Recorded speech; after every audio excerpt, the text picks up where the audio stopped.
Howdy folks, and welcome to what I hope is going to be a slightly more professional presentation than the last effort, where we discovered very quickly that kitchens are very, very noisy places and shotgun microphones don't really get the job done.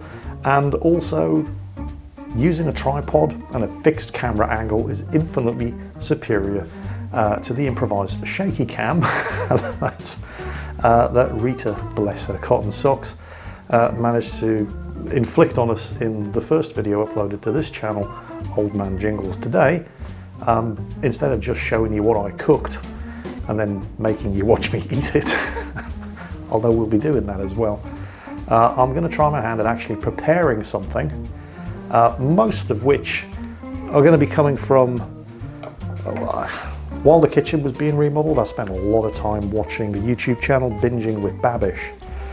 I mean a lot of time, and I got his books as well, the titular Binging with Babish and Eat What You Watch, a cookbook for movie lovers. Unfortunately, what I'm going to be cooking today isn't in either of those books, but is up on YouTube and on Babish's website. I'm not going to be following the recipe religiously. Actually, have I even mentioned what it is that I'm cooking? I don't think I have. It's the Croque Monsieur from the TV show Brooklyn Nine-Nine. What's a Croque Monsieur? Well, basically it's a very fancy French way of saying a ham and cheese sandwich, but not any old ham and cheese sandwich.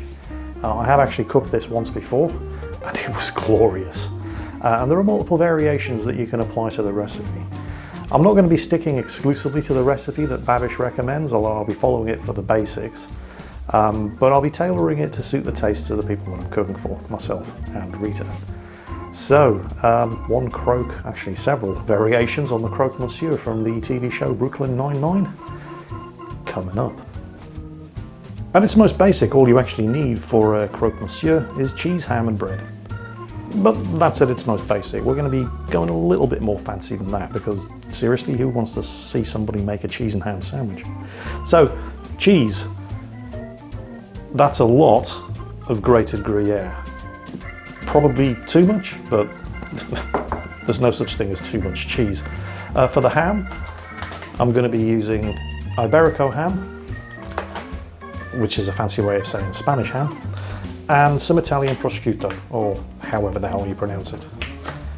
Now that's not it, because we're also going to be making a bechamel sauce. Now if that scares you, because it did me until a couple of days ago, I didn't know whether a bechamel arrived in a taxi, swung through the trees, or swam in the oceans, but it's actually simplicity itself to make, and as I'm going to show you now.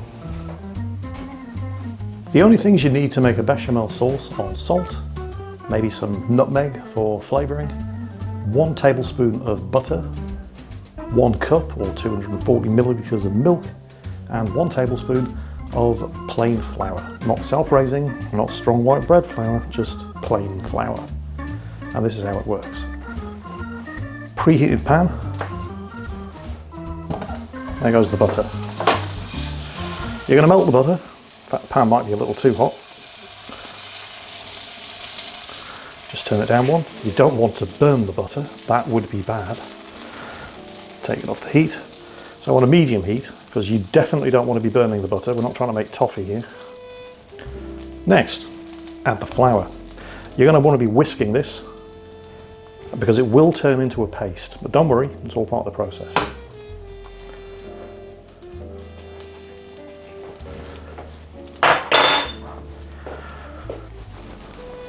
Unfortunately, I'm not quite a fully fledged member of the Binging with Babish Culinary Club, because I don't yet have a tiny whisk.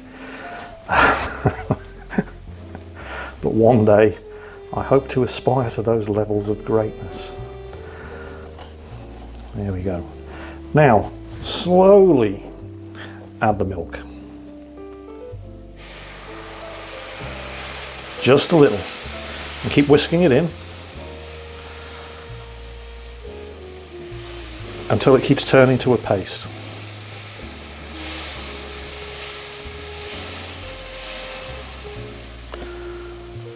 You don't want to add all the milk at the same time. Just keep stirring it in. And when you start getting paste like that. Mix it in, add more milk. Probably could stand taking the heat down another notch as well.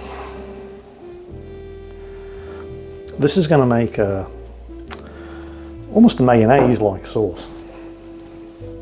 This is a really simple sauce. It's just butter, flour, and milk. And it really does make the difference. Surprisingly so, when we actually come to assemble the sandwich. Now, you can also bake your own bread if you're so inclined. And I could do that. I have a bread making machine. But I'm kind of pressed for time today. And, you know, baby steps. Start off small. Sauce is coming along nicely. It was definitely too hot at first. But I managed to whisk out any lumps formed by the flour and the butter.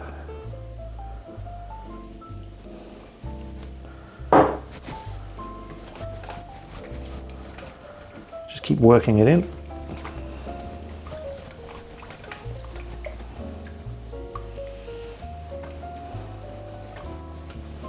And as soon as it starts thickening up, just add the rest of the milk and keep stirring. Almost forgot. Hey, it wouldn't be a Jingles video if I didn't screw something up. Almost forgot to add the salt and the nutmeg.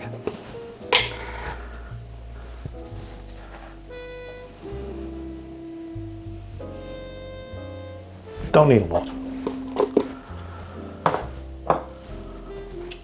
This is just to add a little bit of flavour.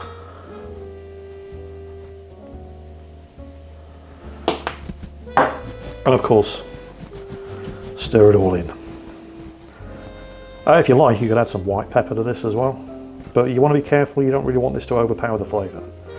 Although it's going to be fighting against the taste of all of that ham and Gruyere cheese, so you'd have to really overdo it to overpower the flavour. But you want this to be not a paste, but not really the consistency of a milk either. Around about, well, a little bit more than that.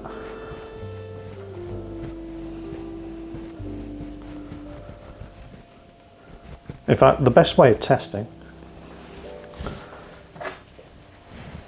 take a spoon, and if it covers the back of the spoon like that, you're good.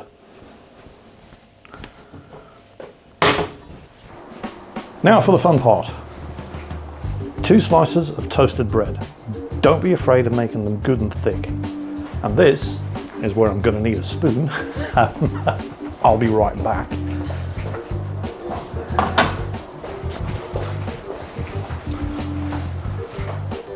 Here's one I prepared earlier. So, be generous with the bechamel and layer it over the first slice of toasted bread. Don't be afraid of getting it on good and thick. This is the foundation of your sandwich. Next, grated cheese, Gruyere in this case. Again, don't be frightened of laying it on thick. This stuff has such a nice sharp flavour and it melts like you wouldn't believe. Next, the ham.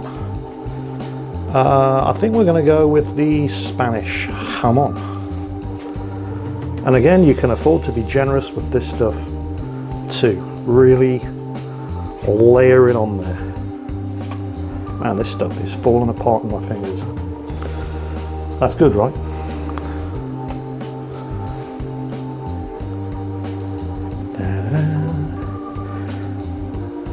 No, we can do more.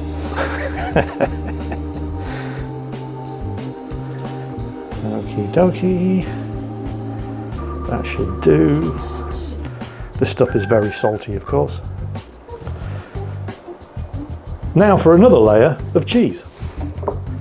Because what can't we have too much of, kids? Cheese. Again, slap this on as thick as you like. Go through a whole block of Gruyere if you wish. You don't have to use Gruyere, this is just what the recipe calls for. You know, if you don't like Gruyere, then use something else. As long as it's a cheese that reacts nicely to heat by melting. Yummy. Top it off with the second slice of toast. More bechamel.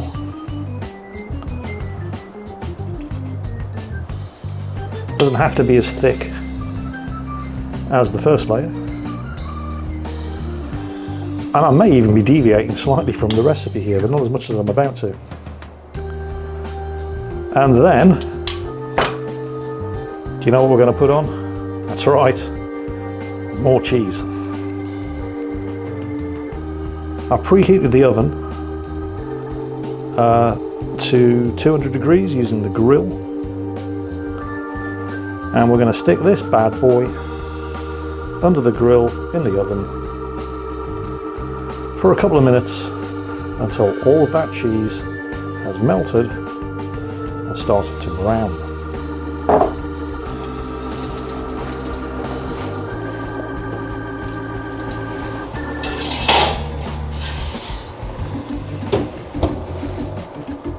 That is going to be a king among sandwiches.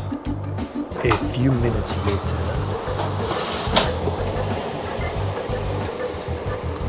Oh yeah.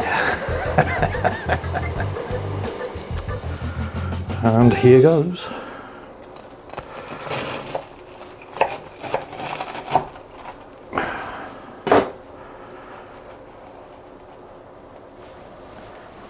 Oh, that's going to be good. In fact, I think I need to call in a professional. Where's Eddie?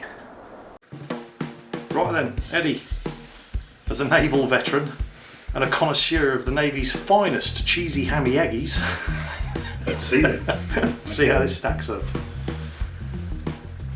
There's no eggy, but I'll accept that. I'll It eat is. that bit in a minute. It is just a cheesy hammy, I admit. You ready for this? Go for it.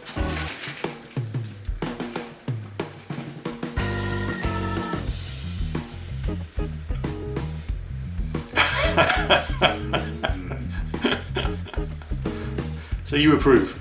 That's awful. Can't stand it. Yeah, you should stop eating it. It looks terrible. No, I'm not touching this, it's awful. Let me get you a plate for that. Cheers. Next, I'm going to do one for Rita. I'm going to start mixing things up a little here because I know she likes them. I'm going to slice some red onions. Now this is what's known as a mandolin. It's also known as a fingertip remover. So I'm going to use this attachment that comes with it.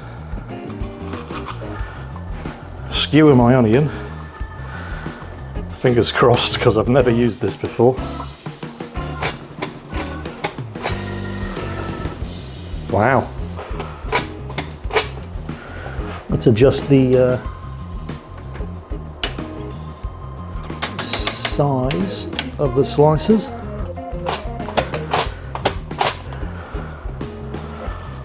That's really good.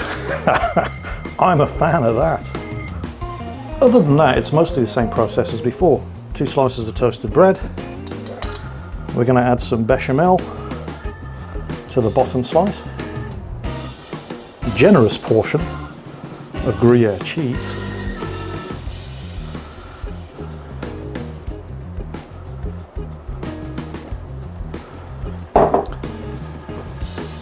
This time we're going to be using the prosciutto. You know, I think I might have actually pronounced it correctly that time.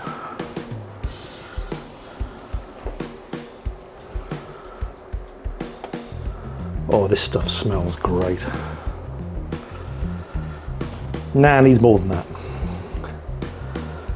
Just remember to leave some for myself. She's not having all of it.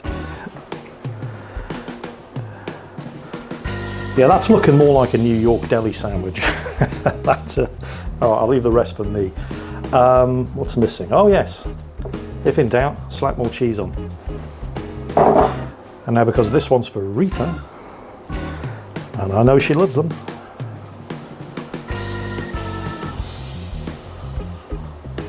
And I've chopped more than enough. Far too many, in fact. Let's get some of those nice crispy red onions on. Top it with the final slice of toast. But this time, instead of more bechamel, we're going to top this off with some Dijon mustard. It doesn't have to be Dijon mustard. English mustard would work, but English mustard has a very, very strong flavour. Whole grain mustard. I'm not a huge fan of whole grain mustard. I don't like the seeds. American mustard. American mustard works fine on burgers and hot dogs. Not so much on something like this. You want something with some actual flavour, but not so much flavour that it's going to overpower everything else. Dijon mustard is perfect for that. There's still something missing there. Oh yes, more cheese.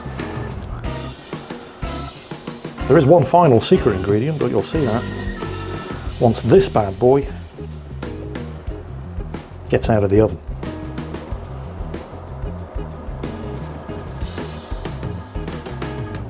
In addition to the other extra stuff that we've put on, we're also topping it off with one fried egg, which transforms your Croque Monsieur into a Croque Madame, because now she's wearing a hat. Now we just need to call in our Portuguese expert to see what she makes of this. All right, Rita, have at it. All right. You might want a plate. Here we go. Thank you. I am glad that my services are required. Well, I put an egg on it, so it's obviously Portuguese. All right, and onions. And onions. Yeah. And Dijon mustard rather than the second coat of bechamel. Okay, so that's cheese, prosciutto. prosciutto, onions. Rita, cheese. put it into All your right. mouth. All right. It goes in your I've never face. seen one of these in my Right? life. It goes in your face, not words come out. Eat it. God damn it, Paul. It's too big. Yeah. Yeah, I get that all the time.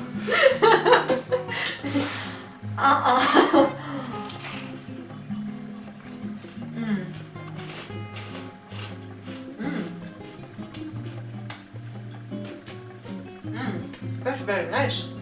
I'm glad you think so. Have you ever had a better ham, cheese and egg sandwich?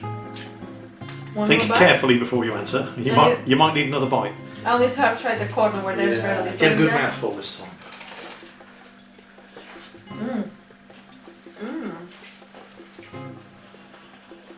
Oh. This is very filling. Yes, you won't need more than one of those. No, You're definitely going to need a plate for the second bit, because as soon as you break into that egg, it's going everywhere. this is delicious. I haven't had one yet. You want half? No, fuck off. There's onions in there. Oh. So, yeah? Yeah, okay, right. Very cool. So, I guess I should stand in front of the camera for this bit. There you go. It's possible I screwed up that recipe. It only occurred to me until I was putting it in the oven that maybe the Dijon mustard should have been on the inside of the sandwich rather than the bit getting grilled on the outside, but does it taste okay? That's very nice. Anyway, close enough for government work. Thank you. Yeah, thank you so much. Now I better make one for myself. Take care, folks. Catch you next time. Yeah.